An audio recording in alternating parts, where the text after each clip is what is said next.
Hi there. Oh my goodness. My name is Chris Farah. Welcome to my YouTube or wherever you are watching this, probably YouTube. It's Tuesday afternoon, 1 o'clock. Well, actually, it's 1:03 because I'm always late, 3 minutes late, fashionably late in my own life. Here's the thing. It's like I want people to have that feeling of like, will she or won't she show up? No, I'm just kidding.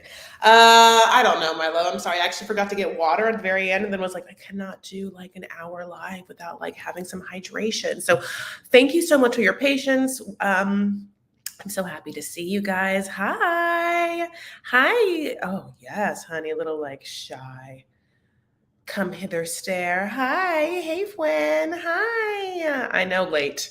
I know it. Hi, guys. Okay, listen, I don't want everyone to just, who was I mentioned on? Hi, my loves. Everyone's here. Okay, yeah. Tell me what YouTuber mentioned me. Okay, so I'm happy you like this makeup look. I actually am a little bit like saddened that I don't have a little more color on my lips. This is not my natch. It's pretty flesh tone down there. But you know what? Whatever. I'll be honest. Honestly, I'm gonna go ride a little later. I'm taking some horse riding lessons, and so I just needed like a little fresh face with some SPF, and that is what happened. I'm so happy to see everyone in the room. Mickey, Marie, Mr. TL Snow, Ramsterdam. I mean, come on, Misha, come on, Summer the Dragonfly. Everyone's here. So anyway, yes, on YouTube, I often do recaps of television shows and recaps of streaming shows and what's happening right now. Of course, 90 Day Fiancé, it's season 9, episode 2 that we're talking about. Regular old 90 Day Fiancé, the bread and butter of the franchise, the beginning. It's so interesting because as I was watching this episode on Discovery Plus, it ran into what seems like some sort of clip show of like a best breakups or something. It just started going through all of these couples from history, and not like Marie Antoinette history. I'm talking about like, Mohammed Danielle history, just like Luis and Molly history, just like going back and making sure we remember what it was like when these people had their airport cry fests and stuff like that for couples that really should never have been together. And I mean, broke up in a dismal hellfire. It's actually really crazy to remember these moments of like them being sexual for the first time and stuff like that. Anyway, so we are going to get into our new couples, though. I am so excited. Oh, look at this. Hi, thank you so much for the super sticker. Yay, a little super chat.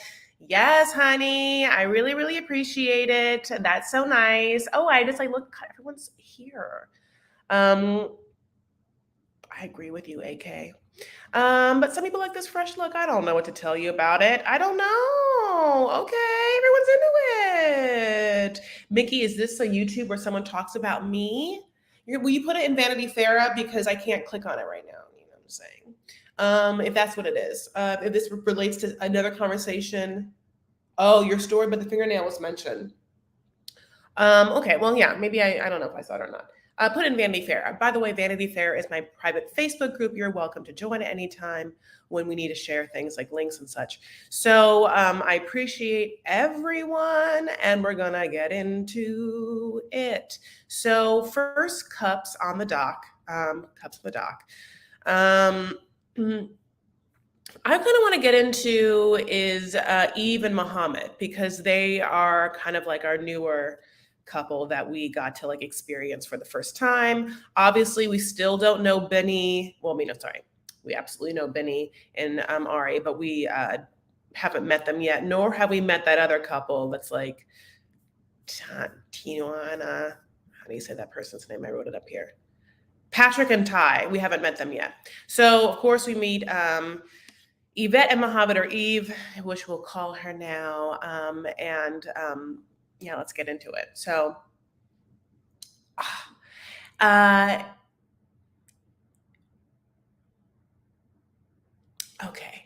A little bit of Eve's story, not about like what the actual specifics are, but when she started talking and when we realized, I think, why she has this space in her heart for someone like Muhammad, it made me feel a little bit like Ely and Victor. Ely? Ellie. Sorry, Ellie is her name. You know what I'm gonna do? I'm just, listen, I gotta take this off. It's killing my soul that it's like so flesh tone. I just can't do it. Uh, Makes me upset. It's like I put foundation on my lips. I don't like it. Now I'm just gonna rub it off. And hopefully that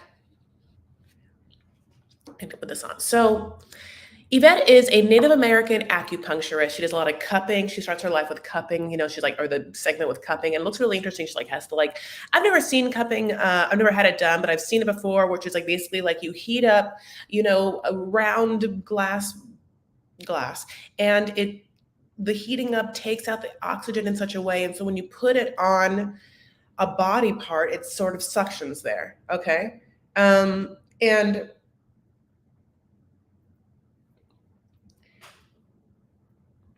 I guess since I'm not an acupuncturist, it's like it is good for circulation and energy flow, maybe just like blockages. I mean, here's the thing.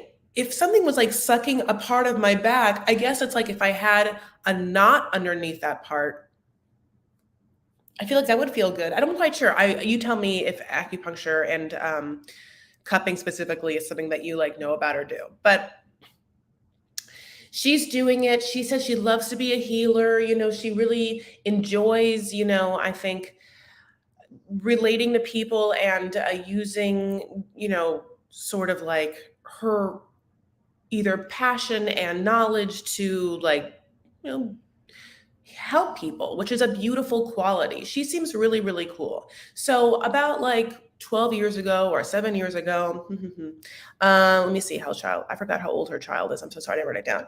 I think that he's 12. So it seems like she broke up around that time, maybe. Thyron, I think his name is. She has a lovely son with a gentleman that she's been with for a long time, and they're like going to get married. And the child, I think, is born maybe like at birth with some difficulties. Well, definitely, I know Down syndrome obviously is present at birth. The child has Down syndrome and autism, and I think like another like a liver disease on top of that. Now she understands that it's like can be very different to understand what motherhood and parenthood is going to look like with you have like a special needs child. But she says that she doesn't take it in a negative way, that she felt very blessed by this opportunity to be this particular child's mother.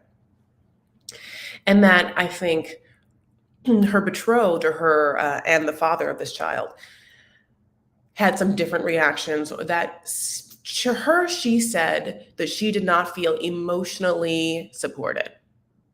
Caused the breakup. And I don't know where he's living, but she moves out, honey, and then she just like has like a whole business, honey, and she just like changes her whole life. She focuses on herself and healing. She gets into really like hardcore yoga. She's like becomes like a yoga teacher.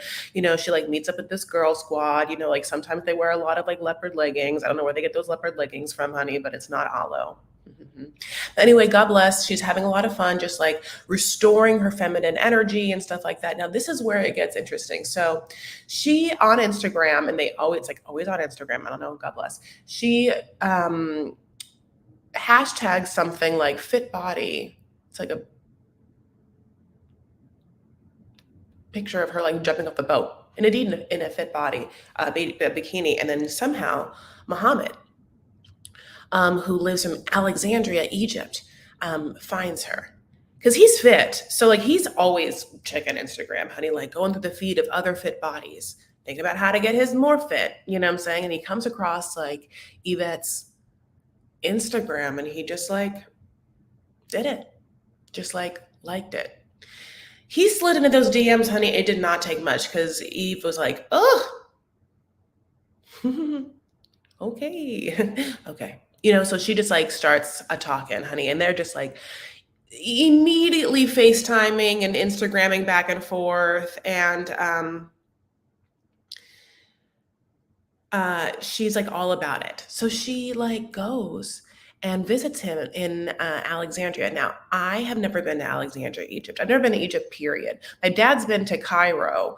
I've always wanted to go. I want to go to a lot of places, especially in the Middle East. I haven't been, but from what I understand, Cairo is like where people go for the pyramids, and yeah, like that all happens there. But Alexandria is like a beautiful beach moment, not more than a moment, city.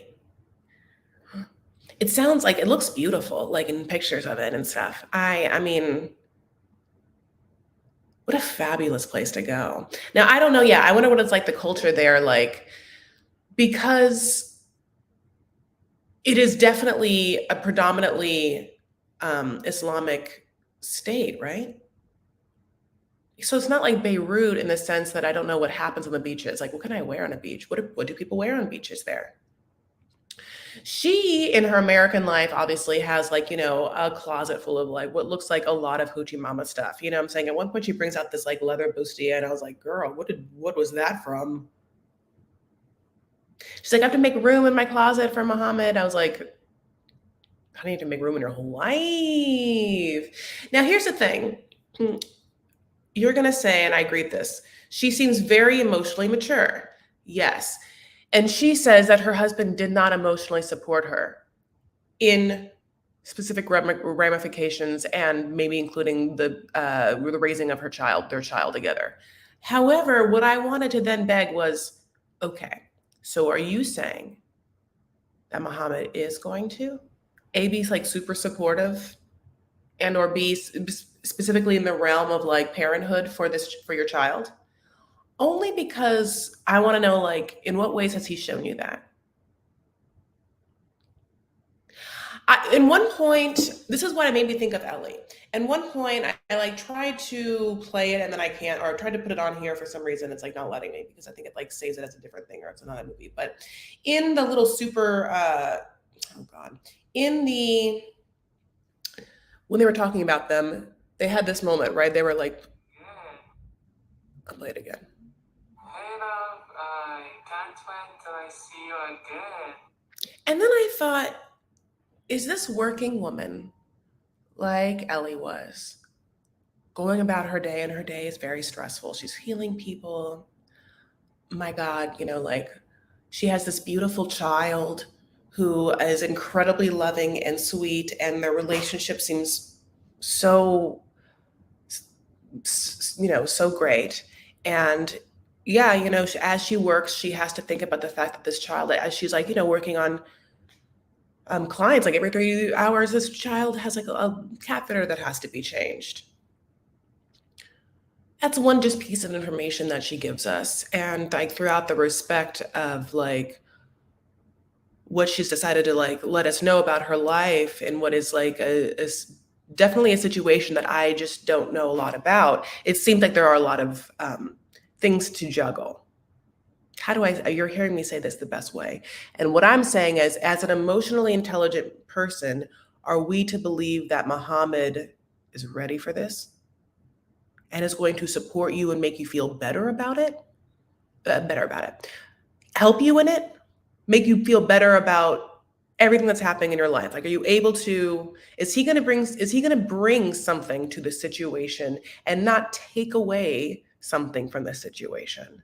And I'm scared because I don't know what he's bringing to the situation. And he needs to be bringing things. So that's before we even get into her conversations with her squad. Okay, that's just like me, just like watching her live, hearing the catheter remark, seeing that message, understanding that there's probably like this emotional connection that he fills, this void of someone being there to like look, like that with beautiful eyes and just like what looks like perfect teeth, honey, and just like send her video messages saying like, I love you, good morning. I'm sure those feel really nice to have, especially like if you can count on them. And I think that we've seen people be able to connect with someone because they can count on the communication one is providing because of the long distance relationship consecutively and consistently throughout the day. Okay. So, one who is a working woman who has a lot of balls in the air, who at times maybe is going through it and on a little sense of like autopilot to get through life struggle. That profound loneliness, which I talk about through my whole channel, can be like somewhat appeased by that. And the reality of the person being in your life and in your situation being able to like provide an actual benefit to you more so than just, hi, how are you, my love? Text me later. You know, that's where it gets a little scary. I'm scared, is what I'm saying. Okay. Um, I'm so happy to see you guys in the room talking about whatever. This is a great point. Is Muhammad going to be okay with her not being her top priority? Right. He has no clue what he's walking into. Most people wouldn't be prepared. Yes. Hi. Yes. So, I mean, oh, interesting. Here's a moment. I believe in Islam, having a special needs child is considered a test from God, so I think he'll be infested. Wow, I would love to know more about that. Yeah. In the teaser, I guess one of the teasers of like what comes up, there's a part where he says it in this first episode, but we'll talk about that. He says that he expects her to cook for him like his mom does, which is like a lot of beautiful, really intense meals 3 times a day, and the snacks and all the courses and the meals, sides. We have to understand, okay, I'm going to let me meet him and see his energy and agenda before I make too many judgmental remarks. But in this moment, I'm always just like, okay, that's what your mom did for you? Wait. What does your dad do for your mom? What I'm assuming, and listen, I could be wrong, what I'm assuming is like, bring home everything that you see here. And then your mom just makes it beautiful and serves it up on a platter for you. And just like makes all the money. That's how you have the house. That's how you have the food. That's how you have like the bedding that is made every morning. God bless, God bless. And your mom just makes it beautiful, right? So is that how you were raised? And if so, that's why you're like, oh, this woman's going to do this for me? Okay, so that means, do you understand that you don't have it? Or are you bringing home? What are you bringing home? What are you giving so that this woman makes it beautiful and serves it up on a platter for you? That's what I always wonder, always. The men that, I don't know, don't understand they're not doing it. And if you were to like say it to them, like just the way I did, somewhat matter-of-factly, and just being like, if A, then B, but is A happening?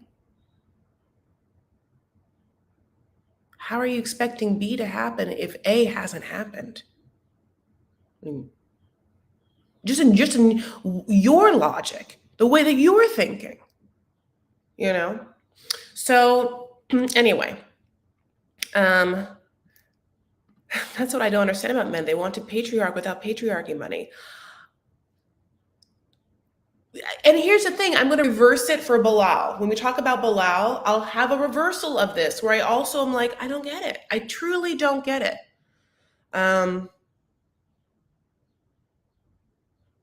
Oh my God, I'm so excited. By the way, yeah, there was another thing. Hi, Chris. Yay! You're getting ready for work. It's 6:20 Wednesday, Sydney, Australia. Oh my Lord.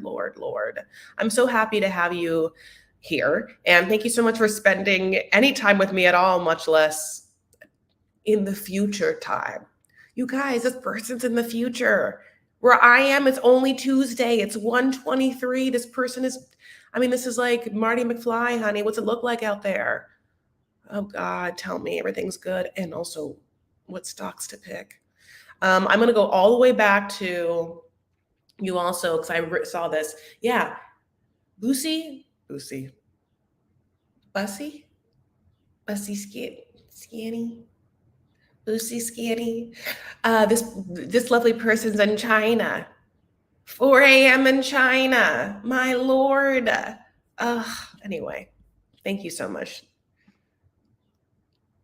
Yes, I'm a younger woman, older man has more of a sharing her power in my experience. But for Arabs, okay, I just want to know, like for, Bilal is a clown. No, I actually can't wait. Hi.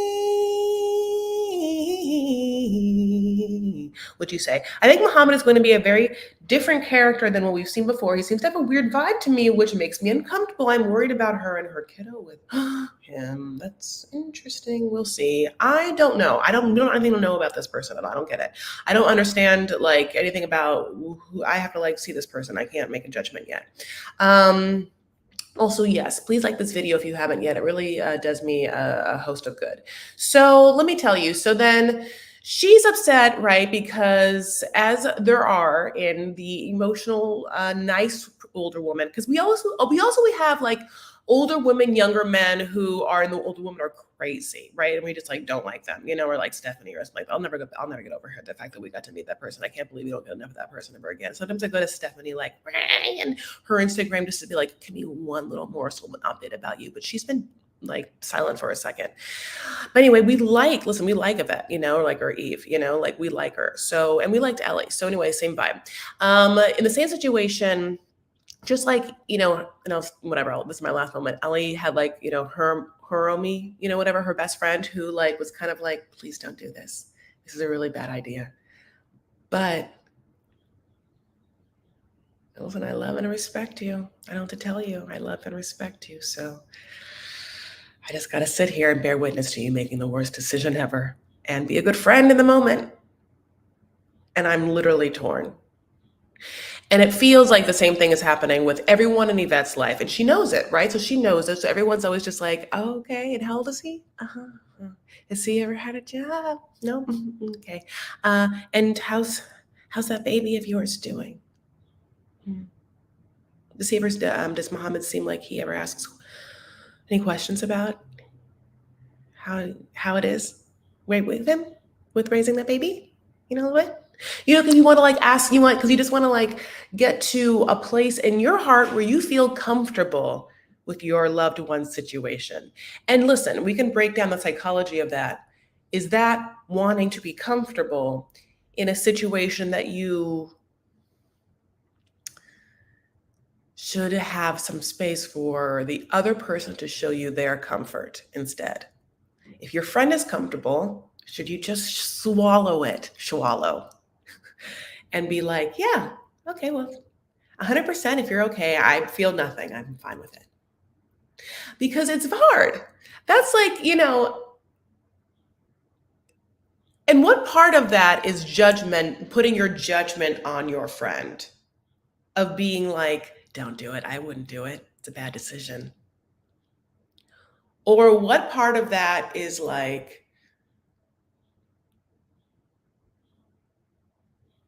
it's a tough line. And I wouldn't want to be in it.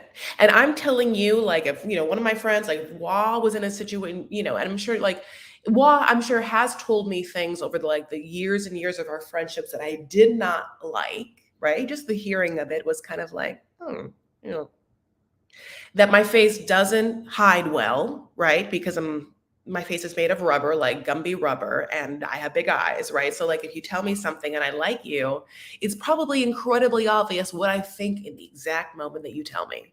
So if you don't want me to like play for you a range of emotions, a symphony on my face of how I actually feel about something you're telling me about your life, you have to be wary of telling me. You have to be sure you're not going to tell me. I mean, like that's a choice you have to make. And so I get the predicament of all of these friends of these older women on the show, or any kind of woman who's making an awkward choice, an uncomfortable choice, that their friends have to just be like sniffing around a little bit, getting as much information as one can to make sure your friend isn't just being swindled, I guess, because there's also the responsibility of like, Is my friend being swindled on social media by like some sort of catfish, by some sort of Instagram catfish person? I mean, is that it? And if so, like, do I have a responsibility to shake this person and be like, don't go. No, no, no, he can't come. Sorry. No, you have a lot of responsibilities on your plate. I'm sorry, besides the cupping. You have a whole host of responsibilities, and they just want to make sure, as someone that has known and loved you for years, that my God, you think not twice, 3 times about this, because it just seems like the worst decision possible to possibly make. And people said that to her, and I think the answer is yes. So she's already like upset. So when she meets her girl squad again, honey, and they've changed from their leopard leggings into like brunch wear, and they sit down at, a place that's like their house going to have many wine flights, and they're going to get, that brunch sex talk on, which I love and we adore. She is hoping for them to be a little loose. And I think that she's hoping for them because they're kind of like yogi, like misty woo woo, kind of just like women that like do whatever. That's like, they're going to be like chill. But they ask all the questions. First of all, we find out that like, yeah, she took that man's virginity. And she went to Egypt. She took it. And I want to know, like, okay, did she take it? Is that what he told her? Did she take it? How did she know? Unless she knew. And what's the real answer? She's trying to be delicate about it by not answering the questions because she feels like some type of way. He, we realize even though he has like, like a youth situation, like he is being super like already influential on her life with his beliefs, which are no pork and no alcohol and to dress modestly. So she starts wanting to abide by those things. And her friends who, honey, are drinking right now with her a flight, not even one glass, like 5, are just like, what? Are things going to change? We don't want things to change. No, we're enjoying our life right now. I just said motorboat your tits on national television, honey. All I want to do is talk about like whether he's just like going down south, honey, in a way that is like agreeable. All I want to do is just like live this life, and you can't tell me I'm going to not. Didn't you get out of like an uncomfortable relationship to be free, just to get back into a relationship with some person who like, I don't know what he's going to bring to the table, like except takeaway? And not like takeaway, like he's not bringing pickup from a yummy restaurant. I'm not saying he's bringing to the table takeaway from a yummy restaurant. I'm saying from the table that feeds you and your son, what is he taking away? And not putting there. By the way, horrible joke. I'll tell you one thing he's not bringing home: the bacon. I don't eat pork. Here's the thing. That's fine. It's a horrible Islamic joke. No, I'm saying that's fine. I think that religious, across the board, religious people don't eat different things all the time, like halal and like Lent on, Christians on Lent or whatever, people do things all the time. But when I thought about that, it's just, I am someone who, I live and breathe like cheese and charcuterie plates. All I do is I eat pork. I eat, salted pork, just like aged salted salami, like pepperoni, beef jerky. I have a lot of, it's not pork, but bacon is, it's like, it's all around me. So anyway, okay, so he was not a virgin. Okay, so we shall see, what happens. Basically, when they start asking her the tough questions, she's like, didn't get the reaction I thought I was going to have. And she's never gotten the reaction she's wanted, which is someone just to be happy for her. But, I can't help it. I mean, like, I don't know what to tell you. Like,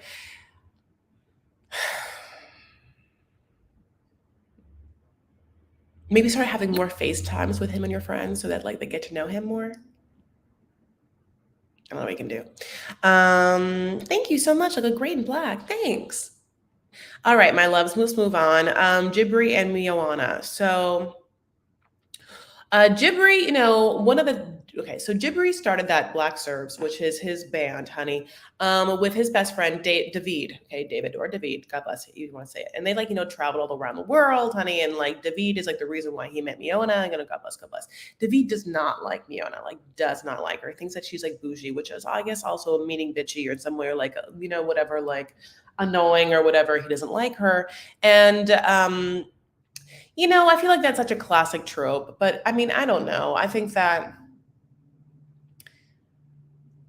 it's interesting because some guys like bitchy girls, and there's like a romantic connection that can be made with like a guy who thinks that like a girl thinks that she's high maintenance, because then if she like picks him, there's like a certain like self-confidence boost, right? That happens for him, but not necessarily if she's annoying, that happens to like his best friends. It isn't like the confidence boost happens for David where he's like, oh, this like high maintenance bitchy girl is dating my best friend, it must somehow speak for me. That doesn't happen. It's not like it doesn't transfer like that. So and I don't know if Jibri has done the Lord's work on like bridging that gap, like making sure that they've like had some fun together or connected or like had some great meals together. You got to like do some work. So he is, I know, Jibri is, let me tell you. So then we get Jibri doing one of my favorite things to do, which is drive my car through the car wash. And Jibri at this moment is wearing, every Jibri outfit is absolutely bananas. I mean, across the board, truly crazy. But it's not going up because I have too many things. I hate this. I hate it. Oh, and there it is. This Jibri outfit is a red puffer jacket. These glasses, which are like transition from pink to red. It is like a chain necklace you can't see. I mean, it is like so many things happening. There's a hat that he's just not wearing because he's in this car wash, honey. And look at this gentleman looking at Jibri on the phone, about to go through a drive-through car wash with his window open. I mean, does Jibri close the window? No. Does this man say, hey, Jibri, close the window? No. He stands there and makes that face as Jibri drives through his car, through a car wash, honey, and it sprays all over him, all over that outfit. For some reason, Jibri doesn't have like, I'll say what it is. Jibri is putting on a show for us, right? And I get it. And listen, I appreciate it as like a theatrical person. He is putting on a show, like every costume, right? But it requires a lot. And he's just him. So I think there's an anxiety there that makes it so that he does certain things, and one thing isn't thought of in a way that brings down the operation. So he drives to that car wash, honey. His whole outfit gets wet, honey. I mean, that's one outfit that's like down, but like he's gonna like, believe me, rise again like a pink flamingo. Don't even worry about it. So after that, he, in his next scene, he is okay, well, anyway, God bless. So one part of, so it makes me sad about the David thing, because then like Miona is like painted as this like Yoko Ono that's like breaking up the band. Like a whole other situation is that like David's like, look, the Black Serb Instagram is getting blown up by requests for us to go back on the town, back on tour, that like COVID's over, like, like the people want, us, and what are you going to do? And that's like, of course, like, when Jibri has to be like, no, Miona's like coming tomorrow. I love it. So Jibri is now getting ready for Miona's turn to come to the airport. We get their airport moment, which I'm really excited about. He decides to wear, head to toesies, woesies pink. He loves pink. He's not afraid of it. There's like, God bless, he loves it. So like, he's wearing like, he calls them flamingo pants. He had like this like pink blazer. He's gonna put on like a pink top, honey. He's gonna buy her things. She gets to have like, he's gonna roll out a red carpet in the airport. It's very Tanya and Sinjin, where you're just like, the producers must be like, what are you gonna do? What are you gonna do at the airport? Make it big, make it big. And he's just like, give me another chance to shine. Okay, great. So he packs, some gifts for her, has flowers, just like he should, looking at you, Colty, and goes to the airport. And in this moment, when he is doing everything to try and like make her life like happy, and he's going through the anxiety, yes, he bends over and he like rips his pants. Those pink pants rip, honey. And at one point, he bends over, is like, "Is it bad?" And I saw it, like I think I saw it. Well, I think I saw at least balls. If I was to be honest, I think I saw balls. It was just a lot of pink in that scene. So anyway, it rips, God bless, and as it is bad, but he can't change it, and that's just the choice you have to make, honey. And as he gets in the car with all of these things, I make a decision, which in this moment, I love him. No, I think he's charming. I love him. Listen, I thought he was a little dumb the first. I don't know. I think that he probably is a little dumb still. Like I don't know his idea of what he's gonna do. Like, and I think it's gonna. I'm not quite sure if like this relationship is gonna work out, but he's trying so hard, and it's so beautiful. I'm into it, and he like. I mean, he really cares about fashion. He really should just be a stylist or something, but like with access, so he could have some people help him. You know. Balls to the wall pink. Didn't look at his underwear. I'm like, is he not wearing underwear? Why am I seeing what I'm seeing? Because it like, it's not that I looked like hardcore, but my eyes do whatever they do. You know what I'm saying? Like they do what they do. And I take things in. We all do images. And just like the amount of times in which they showed that and him bending over and like he kind of like busted it open a little bit for us to see if there was in fact a rip, which there was big. And so we saw it, like he like busted open a little bit for us. And we saw it. I mean, I just will tell you that like because I didn't like honestly pause on it and look back at more than whatever. I'll just what specifically I saw was pattern tonal differences in the area that would lead me to believe I was seeing flesh. Yeah. I'll let it go. I'll let it go. So, anyway, so he rolls up the red carpet, honey, at the airport, and he's waiting, and it's like at one point a man walks by the red carpet. It's like, don't walk on the red carpet, but like, dude, it's like very long. It's like right by, like we're gonna get on the like stairs. Like people have to walk. Come on, come on. It doesn't seem like there's a lot of people there. I don't know how you're getting past that, but at least that's fine. Now, I will tell you that Moana. I have a mini obsession with how she does her eyeliner and her confessionals. She does a really good ass job. I mean, it's great. I mean, she's like, it's pinpointed straight. I mean, she's doing some sort of like, I don't know.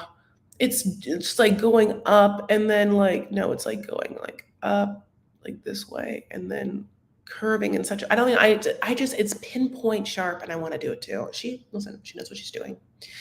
But at the airport, she gives us a makeup-free Moana. Honey, she is barefaced. I mean, not even a BB cream. Nothing. You know what I'm saying? And but he doesn't care, like one whole theme of this episode is like the way people smell. So like he's just like, I want to smell her. Like everyone wants to smell everyone, everyone's like into smelling. I like smelling. And I think I smell good all the time. I think it's also hot when you like the smell of someone. I think it's hot when someone likes your smell. Like, do you think it's hot when people like smell people's armpits? Like, I'm not saying all the time or whatever, but like, have you ever smelled someone's armpit and enjoyed it? And of course, like not in a situation this person isn't like hygienic, but in a way in which this person has like lived the day and this person smells a little bit just like them. And when you smell it, it's just so specific that it brings a sense of comfort in such a way that belies like whether a smell is good and or bad. But also, I mean, what is that? Musk we're talking about? Musk is a whole scent pattern, you know? Um, he is so contrived. The ripped trouser scene, he's such an actor. By far, this couple is by far the most storylined and or fake seeming. And I mean, in the first episode, if you watch my recap, like, and Betsy was the one that like told us about this or told the Vanity Fair, put it on there, for at least from my world, that they're possibly already married and have been married for like a minute. And he talks about having gone to Serbia in the beginning of COVID, which is when he was on some sort of Serbian talk show. Now she of course has a lot of problems too, because she's been like blackfishing up a storm. So when I say that I want an eyeliner tutorial, and I do from her, that is one thing I think that, but yeah, also she seems to, is it okay? Okay. She seems to have a preoccupation with like Black culture.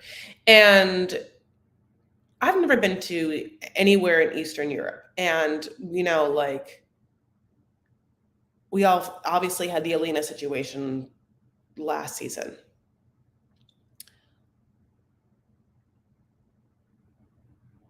Is it that, okay, so is it that Black culture and American culture are weaved in such a way to Eastern Europeans that they are not able to see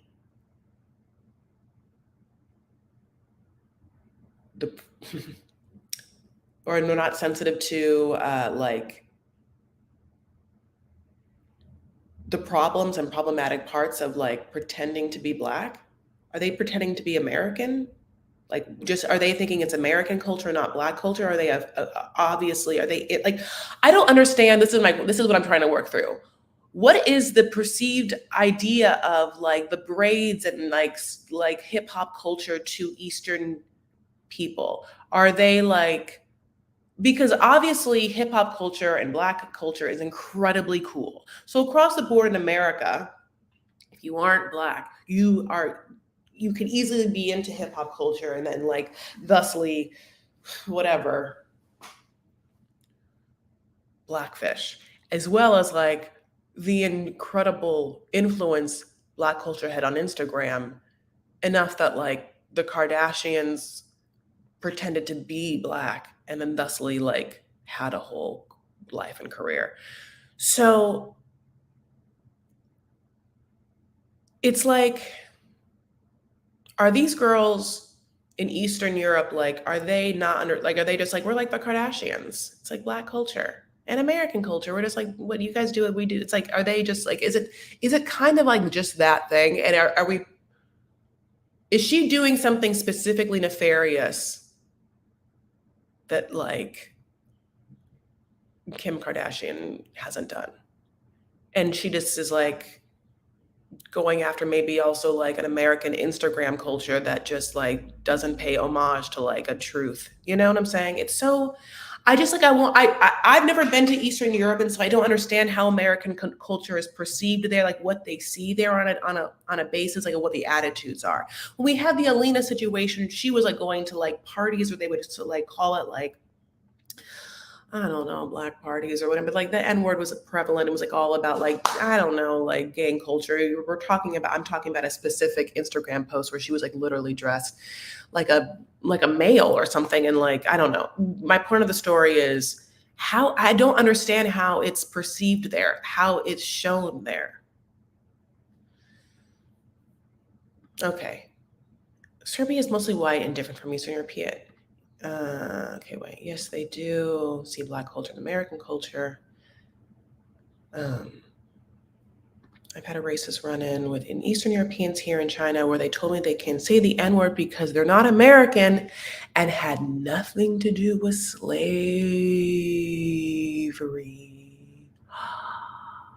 Wow. Wow. Oh, wow. Okay. Well, thank you for sharing that with me, because I just like wouldn't, I just, you know, like I wouldn't know that. Yes, Renee, they do. Listen, They absolutely do. They have like PR teams to get it down. But Kylie and Kim, all of them, Chloe, pretty much everyone, maybe but Kendall, but maybe even Kendall too. But like, like, yes. Kim legit copies Naomi to a T. Miona is just copying up a video vixen. Yes, yes, I mean, a video vixen that, but every video vixen also like wants to be Kim, So it's like, I don't know, it's very interesting. Okay, yeah, sending love to you. Okay, so let's move on to Emily and Kobe. So Emily is having a conversation with her sister Madeline, and she divulges this, which is that she is going to go pick up Kobe in Kansas City. It's 2 hours away. And now, of course, they haven't seen each other in 2 years. 2 years, and a lot has happened. What has happened? Oh, wait, they had a kid together. He's never seen the kid, the baby. Baby's name is Coven. So interesting name. So she says to her sister, like, there's a lot of conversation about how Emily feels in her body, because she's had a baby and it feels different than when she last saw Coven, and how she feels and whether she's going to feel wanted sexual connection, all of that with him. Now she's like packing. She's like, look, I know that he's never seen his kid. I mean, real life, ever spent time with his kid. But I really want to bone, and I really want to see if he still wants to bone me. I think it's important to see if, like, in 2 years, if this is what it is. And so I haven't told him yet, but what I'm going to do is we're going to stay in Kansas City, spend the night, and I have to pack lingerie. And she like goes through lingerie, and her sister's like, okay. And wait, was this? I think Christian Gonzalez also said that he loves Emily's lisp. Mm-hmm. So then she's also, this is what it is. That is hard to deal with, because I think that she should have given him an option. And I just wonder what the options were. Like, I guess I was kind of like, okay, could it have been like, you see your child? Could the baby have come to the airport? You meet your child, you get to hang out with your child, and then mom and dad like take the baby just for one night, and you have a hotel room either in Kansas City or back near the farm or wherever I don't know why I said farm. Well, yeah, farm. And then you have like a moment to rekindle and or see, because here's the thing. I feel like I understand where Emily's coming from. Now, two things. Emily is coming from a place of deep insecurity. So she is acting from a place of wanting something to be shown to her and made right by her so she feels good. It's the same thing Bilal is doing anyway. In Emily's situation, she wants to know, since she's only known this person for like 21 days, if the connection that they had, which could have just been like a serotonin and or just like infatuation connection, is at all still there. She needs to feel if that's there. She feels like she needs to feel it. She's anxious about it to the point where she wants to test it. I wonder, I don't know. I wonder how this situation could have happened better handled. If she had maybe like talked about it with him first in such a way that he knew what was happening, because it's sad to me that this man has never met his child and is still not given the choice to have more time in between him meeting his child and not because of someone else's choice, someone else's plan. Does that make sense? I know I'm like, it's not a way that you would treat someone that you respect that is a parent of your child. You haven't given that person the option. You are making a decision on behalf of that person who is a parent of Your child who's never met that person, your child. It's a lot of saying your child. Coven. So anyway, we have that to think about. She goes and has like a dinner with her best gay, honey, and her best gay and her are just like, look, we used to like literally paint the town red and white and blue, ha ha ha, all the rainbows, all the rainbow colors, honey. We would have like all of these options, or we would have these like games where we would see who would get more numbers. So, and he's just like, and how long have you been known Kobe? And ha ha ha, and what's gonna happen? And it's an interesting meal where we get a version of Emily that's like, yeah, she has lived a life and it's been fun. And also, can I be at that meal? Because pour me a glass of that red and let me have pizza. Oh my God, it looks so good. This friend is like very truthful and honest. Like he's like, and you look different, so we'll see what happens. And she's just like, he's just he's kind of like a little judgy also. He's kind of like, yeah, like I don't know what happened with her. She just like got pregnant. It was not a choice I think she'd make. And listen, gay people across the board have a lot of struggles that I won't know about. But one thing I always think about if you are a gay man who leads a fun life, honey, and I mean a fun life that you like, there's like culture of like going out and like bars. Not every gay man does that. But if you are a gay man that does, if you're a gay man that enjoys grinder culture and just like gets to, yeah, like go out and flirt and like get numbers. I know we both have to think of STDs, and definitely gay men have had to deal with STDs and AIDS on a different scale. Like, it took out whole generations of gay men. But now that we're past that, all I'm saying is, gay men, if you're here, aren't you so happy you don't have to deal with getting pregnant? Only because it's like, can you imagine just like getting pregnant and just like having to like someone you just met at a bar, like having a version of Knocked Up where you're just now twined with that person for the rest of your life because there's another human on earth that was brought in to the equation. So you just have to deal with it. It really puts a damper on that whole like having fun and casualness vibe. You know, he's saying this about her, I was just like, yeah, you don't have to deal with that. It's not nice for you. And also I would love like a subversive camp version of like the movie Knocked Up between two gay guys. I want to see two gay guys just have to like come together and just like deal with life now together. Two opposites, or two people who like wouldn't have been like spending a lot of time together, but thusly now they have to because one gets quote unquote knocked up. I'm just saying, I'd write it in a heartbeat.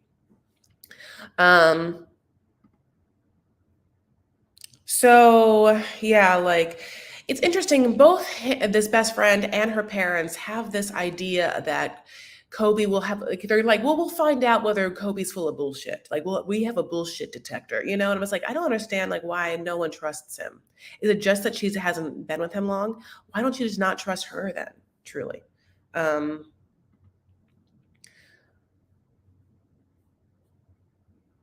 Also, one more thing just about Emily. If you guys notice that every time they go and cut to her and her segments, they've given her horrible fake music, like the fake transition music. It's always like, girl time, girls thinking girls are so hot, and I'm a hot girl. Like, it's always like some sort of like queens on queen walking. It's always just like really vague, like pro girl anthem, just like I don't know if they got like a new music manager, a new music budget person, or less of a music budget. But these trashy songs they go to for her segments. I'm not into it. I really am not. She has to wake up in the morning before she goes to pick up Kobe, and she has to like use that breastfeeding machine. It's so crazy, just like squirt, squirt, squirt. She's like afraid to like because she's gonna like plan this romantic night that she's just gonna like breastfeed all over him, honey. And then at one point she's like, "Oh my God, no! What if that happens? Oh my God, but also what if that happens? And what if he likes it? Ew!" And I want to be like,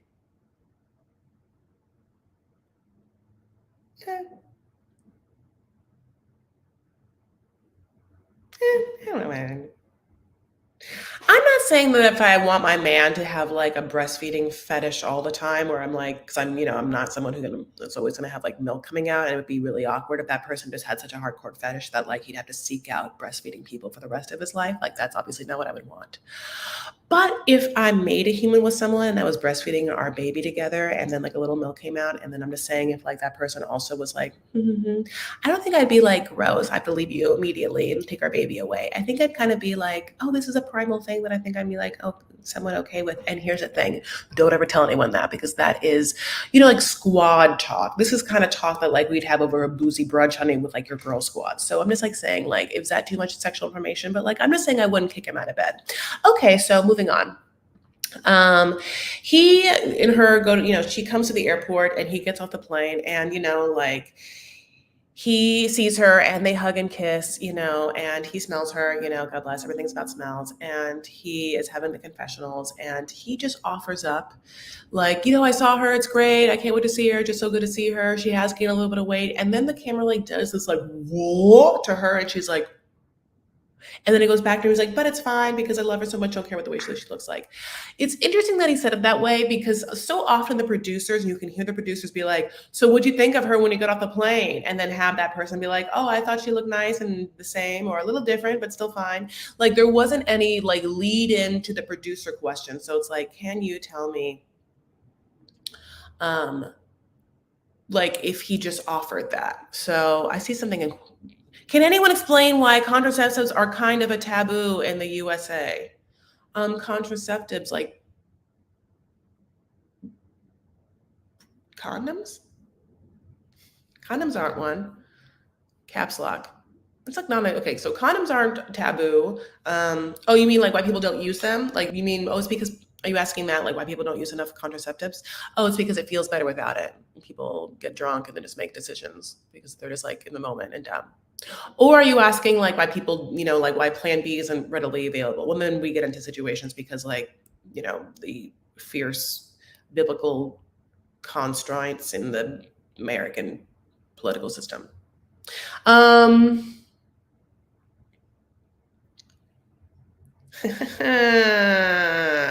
I seen you like the underwear pic, Chris. And what Charlene Sinclair is specifically, and I think I took a screenshot of it because I wanted to put in Vanity Fair, is 90 Day the Melanated Way, put up a picture of Kobe actually doing his underwear modeling. So we could see him in action. And honey, he's great. He looks great. Oh, no, I mean just the pill. Oh, just in case. Oh, Plan B. Oh, you mean the pill like before? Two things. Two things. A lot of women are on the pill, but also I think that the daily hormonal thing can, for some American women, or I don't know, I think some people be like, oh, is it messing up with my natural feminine thing? Is that what you're talking about? I mean, I don't know. Maybe. Okay, so anyway, basically, we're going to see what happens when she tells him that she made the decision without him, that he's not going to see his child, that they're going to, in fact, bone before that happens. So, I don't know what to tell you. It seems like so far they like each other. She was crying. He wasn't really crying, but he's also like, like a guy from like the, Cameroon. So like, who knows what his ability to like show emotion is. I don't know what their vibe is. It was so they were not together very long, and it's been very long since they've seen each other, and they have a whole being in this world now tying them together. And yes, they might have once shared like a hardcore sexual connection, and I hope for both of them that maybe that still exists, or it'll be there and he'll be into it and she'll be into it too, and her parents will be into it and the baby will be into it, not the sexual chem, but just like the whole like chemistry of them all together. You know what I'm saying? I want that for them. I want it for all of us. So God bless. So why on the show is a woman's appearance always commented on? Danielle, Nicole, Rebecca. Yes, Lisa. Yes, Lisa. Yes, Lisa. Now, in this one moment, I'm like, I can't remember Big Ed being like nervous when he was at the airport, who would, what she would think of him. And all I can say is, I mean, he had every right to be nervous. I can't imagine. That's mean. That's mean for me to say. I can't imagine.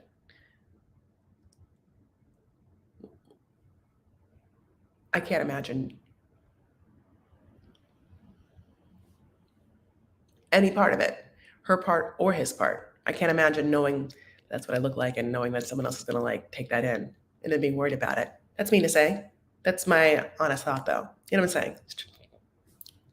The Big Ed is horrible, a horrible person. So hopefully you can just like forgive me for my honest thoughts, because that person, I think that person is enjoying being the villain of the world. So let's go on. Guillermo and Kara. So Kara has met Guillermo now, and Guillermo's getting ready to go. And Guillermo sets up a little like farewell for Kara, which is that he is gonna have like her friends that she like knows there, like come and say goodbye. And Kara speaks such good Spanish. Good for her.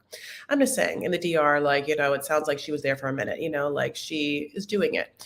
And I, truly, it's so interesting, by the way, she does really good eyeliner too. It's so subtle. Look at the subtle differences not subtle differences. Look at the huge differences between the subtle eyeliner of a Kara and a very intense eyeliner of a Mioana. So she's having fun. Her friend Chris is there. There's like, oh, we just like met dancing and we love each other. And then, Guillermo's like brother comes. I mean, let's talk about Guillermo's genes. What is in that family's roots, family tree roots? All of them. They're all very handsome men. I mean, guapos across the boards. Oh, God. Cristo is his name? They start talking, about like whether, I'm supposed to remember like when, it's like sad and his brother's leaving and worried about his brother leaving because brother's so young, Meanwhile, his brother's like, don't call me young. And then brother's just like sucking his thumb. The brother's young, God bless. And Kara's like kind of like having a little fun and being like, ha ha ha, like, yes, he's young, but what does that make me? A sugar mama? Ha ha ha. And Guillermo's not into it because it makes him feel like a little emasculated toddler, which she does call him a toddler. And maybe Kara, I feel like in the moment realized she probably shouldn't have said that word, because like he starts to get real pouty, like a hot, pouty puppy dog. She clocks that look. He's so hot. I mean, what's the dad look like? What's the uncles look like?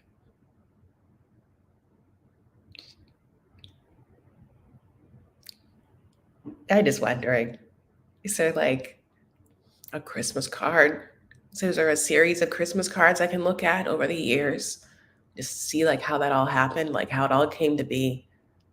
Oh, hee. Ooh. All we're saying is yes, honey. I love her fashion and hair choices. Guillermo's 23, so he's 23. Love her hair, just an inch above her shoulders for movement. I know it makes me want to cut my hair. Yes, his brother boy, no boy. Boo-hoo! His brother is a whole ass, hombre. No es un niño, es un hombre. Muy viejo. Y perfecto para mí. No es perfecto. Yo necesito un hombre mayor a la 40 años. Necesita tener 40 años.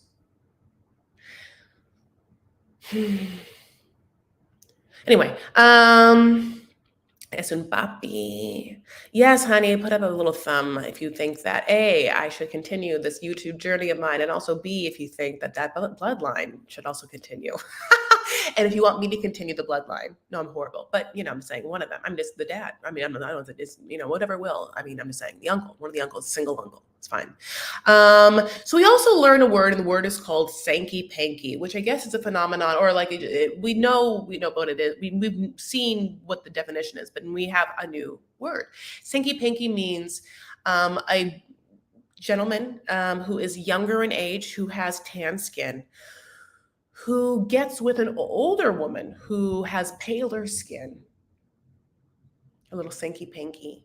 And that older woman probably provides not only monetary lifestyle enrichment, but also a green card, Sankey Panky.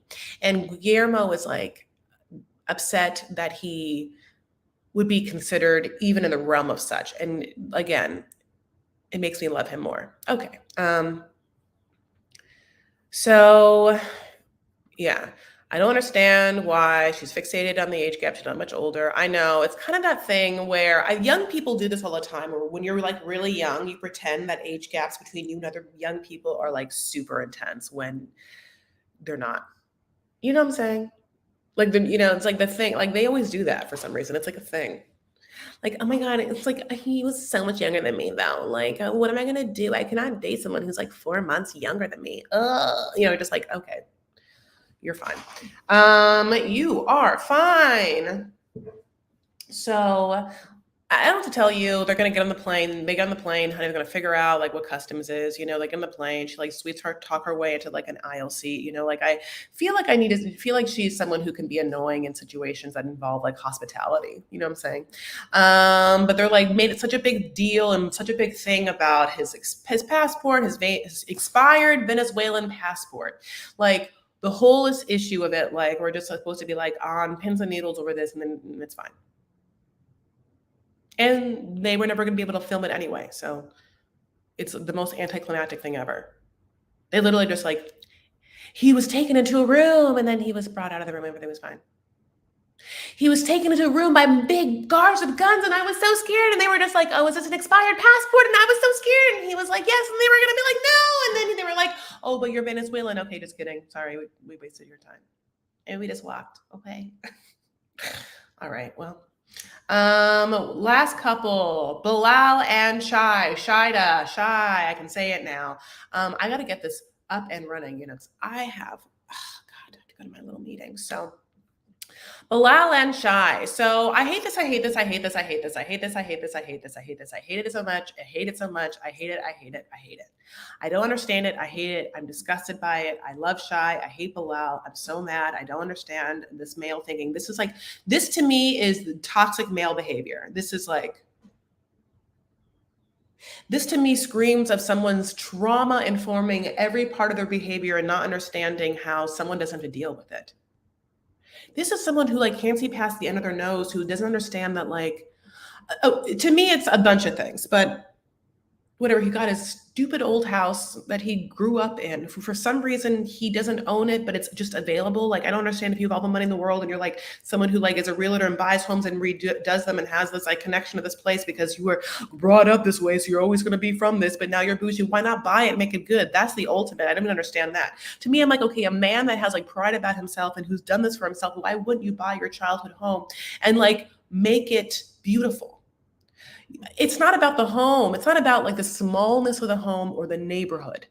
To me, I guess it feels like it's the fact that the home is falling apart in decrepitness. It makes me feel like, how do you feel about yourself? So I don't understand. Like that to me also, I think is a thing with Shai. So anyway, God bless, God bless. He's putting up some dumb writing on the wall. Like I can't talk about this. Okay, listen, one thing is, I've made opinions about things that I realize other people have in their life. I know a lot of people have writings. I know people, listen, it's a whole woman thing to have like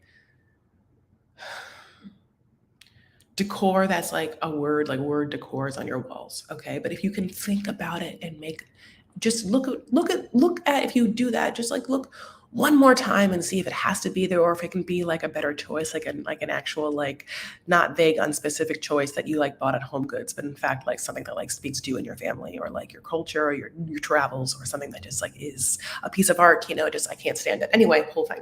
But that's what he's doing. He's like, I don't know, putting things around this house. He gets his airport outfit ready, which is like an American shirt and those like ripped jeans. I can't stand any part of it. He gets in his van, honey, which to me looked like a dirty molester van. He like goes to the airport, honey. She calls it, okay, well, I'll get to the point. He's waiting for her. She comes out. She looks beautiful. She's done her like makeup. You know what I'm saying? Like, like she probably smells great. He's smelling her. You know what I'm saying? She's showered because she's beautiful and she showed up and she's like made herself look as gorgeous as possible or whatever. And she's presented herself in the way that she feels about herself and how she wants to be treated and how she wants her life to go. And that is why he chose her, because he chose someone that he met online, which means that the image of her was appealing to him. What she didn't do is show up at the airport, like in some sort of crazy, ugly drag to prank you. She didn't show up as like a fake catfish to be like, see, did you really like love me the whole time? This is a test to find out if you're really gonna be there for me at the end if I lose my looks. No, bitch showed up as a model. That's what she's gorgeous. And this asshole, this is where I'm at. I don't she's not a bitch, but he's an asshole. I'm actually 100% on her side. It's just how upset I am. So then like he shows up, like like gets her stuff, like she doesn't understand. She's like going into the airport parking lot. He throws her bags into a dirty van. She's like, oh, I thought that car was it. This one is a Scooby-Doo van. It's disgusting. She's like, why would you throw my bags? Like, those are my clothes, like into trash. She's like, that's not trash. I was like, I don't even know what's back there. It's so rude. And every time she like points it out, he like manipulates it and gaslights her with it, and then tries to like mansplain how life should be and how she should act. And I hate it. I hate it. There's so many instances of it, and I don't know how I'm going to deal all season long with it. Oh, I want to rip his whole face out through the mirror. I mean, sorry, through the camera. I can't talk. So mad. Okay. Hi, Lisa. I miss you and I love you. She acted stuck up and disgusted the whole time. What? If she loved below, she would have said that stuff. What? Differences of opinions. I just felt like he threw her bags in the trash of the back, and the way that I think that he on Instagram in his life, he has like Louis Vuitton luggage, so he doesn't need to be like, and he's not been showing her things. So it feels like she's now like, oh, you haven't been showing me things because you know that there's an incongruity here. And I feel the energy of like your prank and or your like deceivement of me. It feels awkward. And I just left my whole life and I've been like, I don't understand. Like it feels horrible. It feels inauthentic, and I can't put my finger on it. Oh my goodness gracious. I'm like so excited because nothing makes me happier for me to like have my honest opinion, and I feel so strongly, and not everyone, but people feel different. Jessica, she is acting super rude. Jessica, I haven't even, but like Bilal says, people can wear what they want. It may not be the truth. I love that I have some people that are like, oh yeah, no, Bilal's right. Oh, I love it. I love it. Happy Sky and Jessica are like, oh no, Team Bilal. No, she's doing it wrong.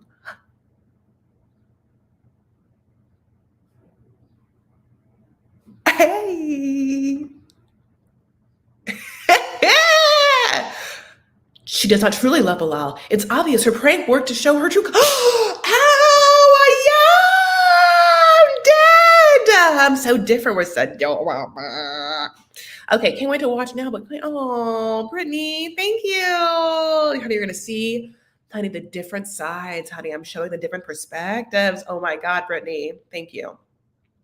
Not on IG Fair. In Trini, he brought LV luggage and then shows her a Scooby-Doo van. He flips house for limited. He couldn't flip his own house. No ways.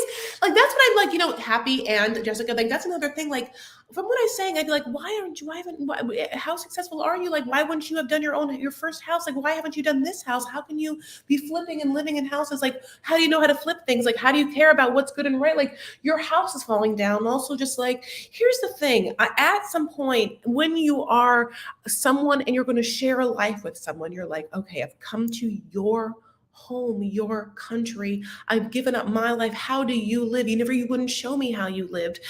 Okay, now that I'm here, oh shit, you live with your like ceiling about to come down. There's rats in places. There's cockroaches. That's how you live as a grown-ass man. How am I to put my faith and trust that we can survive? You picked me for whatever reason. Why? Because you liked what you saw. I at least have to feel comfortable in your presence. You feel comfortable in my presence because you feel comfortable looking at a face and at a body and at a person that makes you feel good.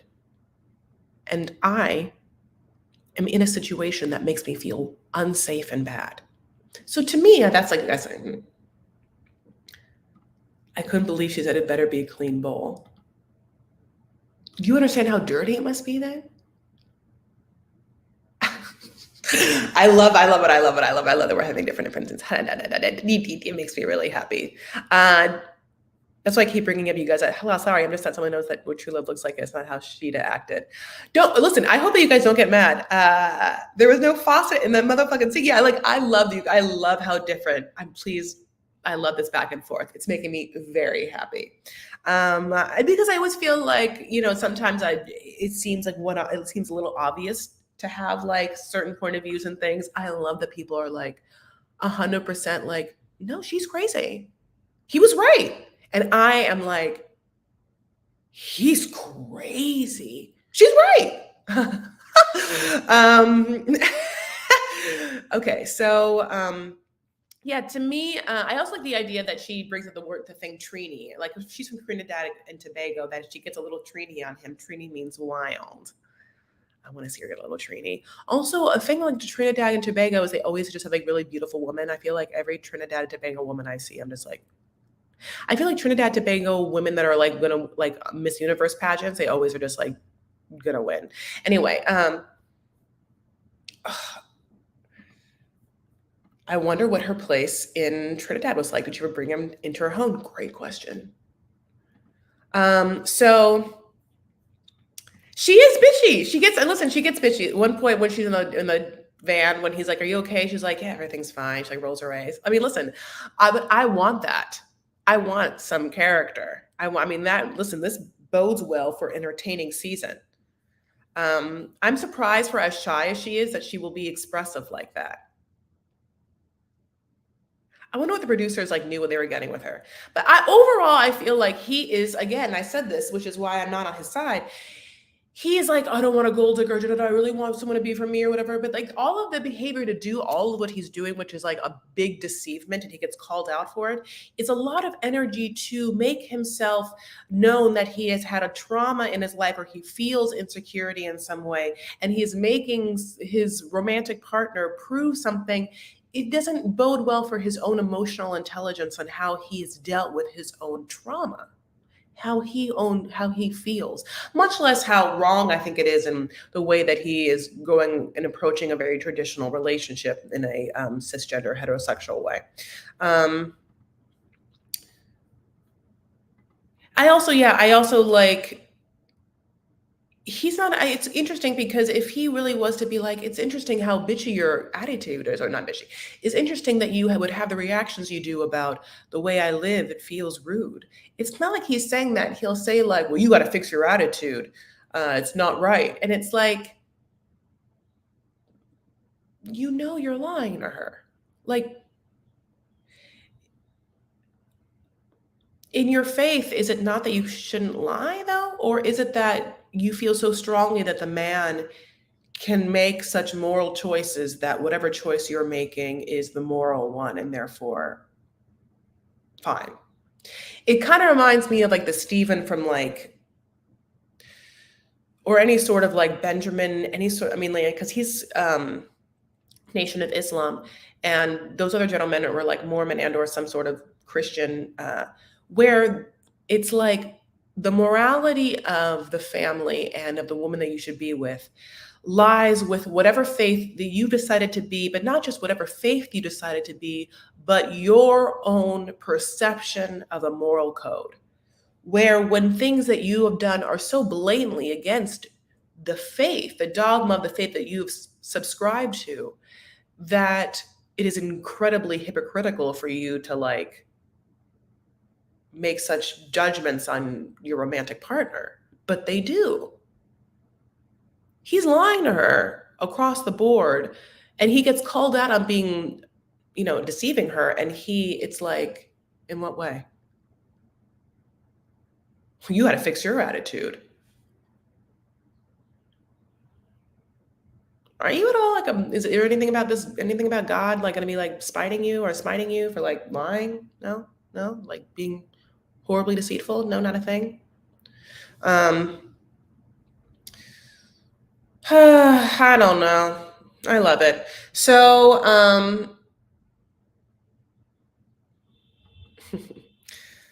I'm afraid. So yeah, basically she is upset and she feels weird and he's like, "Are you hungry?" Of course she's hungry. She hasn't like she's traveled the whole way to be here and like now doesn't know like anything about like what she should do next and if she has been catfished basically. And he's like, "I'll order you food." And she's like, "Can you afford it?" And it's like, "Yeah, you know how expensive like Postmates are? Like only in the sense of like, yeah, Postmates. Listen, where are you going to order food and also have a tip and also have like a deliverance fee and like a delivery fee and like a service fee? Also, like, do you need the $20 for the service fee to fix that roof that is going to fall on me? Also, she does say things like, "Listen, I'll stay around and I'll help. Like, this is what it is, and I have to like help you like understand emotional intelligence. Like, you can't be running around, traipsing around the world with Louis Vuitton luggage when your roof is falling off. It's incredibly crazy. You know how expensive luggage is. Now, I'm not saying, listen, I'm gonna tell you right now, it could be fake. Every time I see LV luggage, I'm always just like, that's got to be fake, right? Because to me, I'm like, why would you spend so much money on luggage that just is going to be thrown around person to person? They're going to throw it off of conveyor belts. Why spend money on that?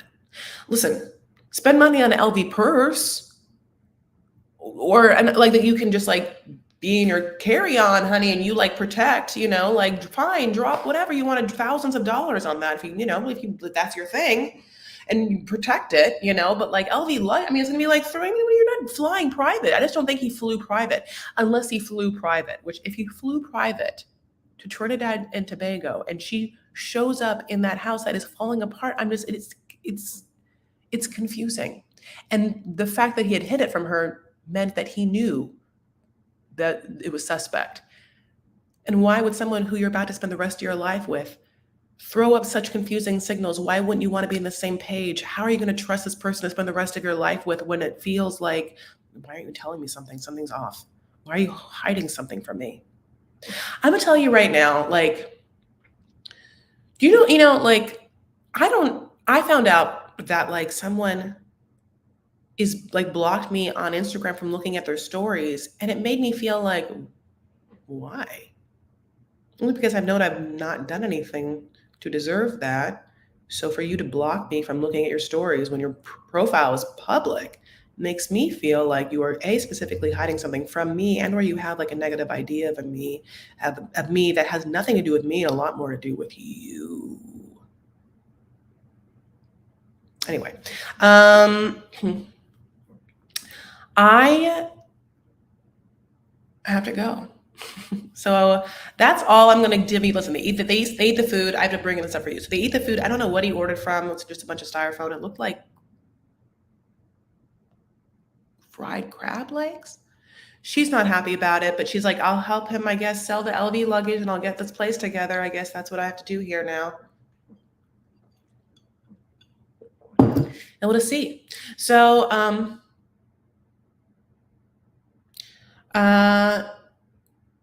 I love you guys, and yeah, I just can't. I'm actually very excited about this season. I think that so far so good, and I think that there's a lot to. I think that this is my ideal time in most any 90-day season, which is this. Now we know majority of the couples. We still have to meet one, and we definitely get to meet Mohammed. I can't wait to meet him, and truly, truly, truly. But everyone is mostly new because Ari and Benny isn't on yet. And we are just getting into the nitty gritty of things before things have gotten super toxic. Certain things have certainly hinted that they could be toxic, but they are not unwatchable yet. And there's going to be a time when some things become cringy and unwatchable, and we'll talk about that then. But right now, and we're professionals, you and I, so we can see the pattern of this first couple of episodes usually are always really fun for that reason. Thoughts on Johnny Depp versus Amber. Truly, I care more about Kardashians versus Black China, but I just mostly the Johnny Depp versus Amber thing. I'm kind of in this thing where I'm like, I just cannot believe that like I'm privy to such people's personal business. Like all of that information about what has happened in their relationship feels like, how do I know that now? How is that public knowledge? How is this in a court? How is, like, oh, how is it in a court that I'm watching? It doesn't even feel like it should be in court. There should be, I mean, like, there should be some other therapeutic rehabilitative justice program that in the future should happen, where such cases, and probably more cases should be heard, because it feels like it feels like it's not the place for it. Anyway, Chris, I need to do Ultimatum live. You know what's so funny? I tried to watch the Ultimatum, but I just like wasn't into it. I love. Oh, hi, Sama. Okay, I love you. Sorry about that. Thanks for dropping in. It's a lot. Yeah, no, I just don't know what to do about that one. I gotta I'll give it one more chance, but I couldn't get a whole through episode. And but yeah, the Black China Kardashian thing is crazy. I think that's crazy. At least it feels a little more like, well, I'm privy to their drama anyway. This feels like I can get down, instead of like the specifics of the Amber Heard Johnny Depp thing is just like bananas, bananas, bananas, bananas. I don't know how I'm ever gonna watch them ever again, or without thinking about all the things I'm gonna think about. Not yet toxic or unwatchable. The perfect way to describe the beginning of a 90-day show. Absolutely. But we know it's coming. All right, my loves, I gotta go. I love you all so much. Okay. Seriously, seriously, seriously. Thank you for spending some time with me. Let's go and take a little deep breath in, because we're gonna have a real good week, loves. We're gonna have a real good one.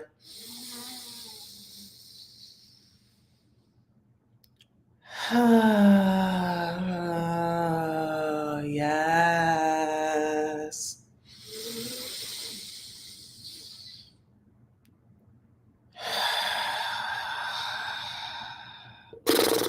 Yeah. In and out, in and out. Of course, if you want to, you can follow me on Instagram and Twitter. I am at Chris L. Farah. The L is for Lebanese. You can also, thank you so much to everyone who super chatted me here. Of course, your generosity always brings tears to my eyes. I appreciate it though. It's like, it makes me feel like it's like that was the best part about being a server. I think I talked about this. It makes me feel like I was like a good server today. Like, I don't know, restaurant talk. It always stays with you. I still have dreams about having a shift at a restaurant. It's so funny. It'll never leave me.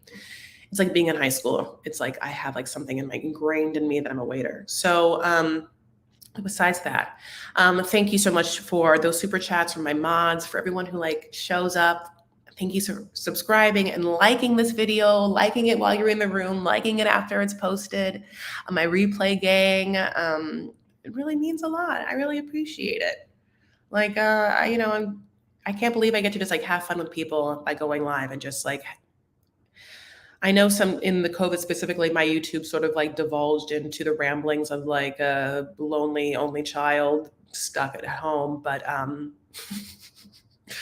that just has streams of conscious thoughts and just goes from one idea to another. But I'm incredibly appreciative for anyone who wants to join me and give me little fun comments and letting me connect.